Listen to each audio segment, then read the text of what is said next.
Hey Nick, good to talk to you again, man. Um, Listen to what you said about prioritization and kind of setting the small goals. Those are definitely good time management practices. And so that's sort of how I went about things. When I started, I used a strategy that I created, which I called the block method. And I always do air quotes when I say that. But I would divide my day into 3 4 hour blocks and identify what is important in each of those blocks to complete first. Whether it's assessment, morning med pass, AccuChecks, what goes first, where, and maybe those things were in the first block, and then block 2 had mobility, afternoon meds, any bathing that needed to be done. Then block 3, I would do evening med pass and just sort of general maintenance of the patients before shift report and gathering all that stuff together. So I've taught this method to many students and preceptees over the years, and they said, and I've noticed that it seems to help them form a good routine that they can sort of draw from on their own. As a leader, one thing that I do and my manager does as well, the both of us, we to help them cope with stress, buddy, we just get out there and help them.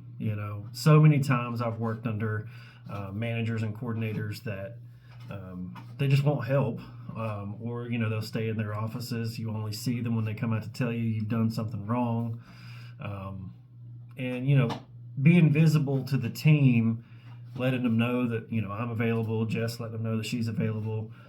It's paid dividends, man, in the development of this team. I mentioned Jessica as our manager. She also helps. In fact, I knew she was the real deal when I first transferred to this unit. I was changing the bed of a patient. They had soiled the bed and all that kind of stuff, and I happened to see her. She's leaving. I just waved. I said, "Hey, see you later." And she stopped, put her bags down. I'll never forget it.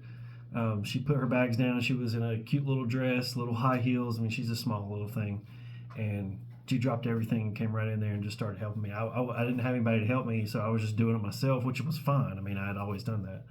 But she stopped what she was doing on her way home to help me. So, and that just showed me exactly what a leader should be, and would also help pave the way for me in my future leadership style as I continue to work with her.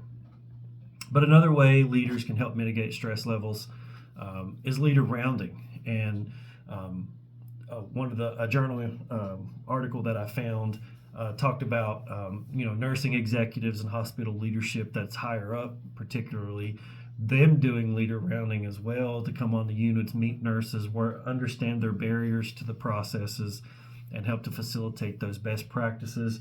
We want to engage nurses in strategies and problem solving to help address those concerns. Because when staff members feel that their concerns aren't acknowledged, I mean, how many times have you heard administration doesn't care about us, things like that sort of, just give them a pizza party. But that sort of just degrades their sense of trust and engagement within the organization, and we're trying to bolster that up. So we found that the more we rounded, the more we took their minds off of their work for a little bit, and that small bit of decompression of just having them in our office and talking with us from that work made them feel a lot better. We also learned how we could help them make changes for the unit that could make their days easier.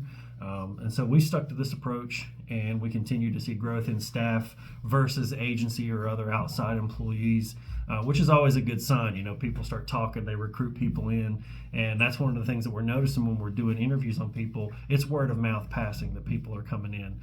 They want to come and work for us. So the more we recruit, the more we know the team is getting happy, man, and we're going in the right direction. So, all right, thanks for listening. Take care.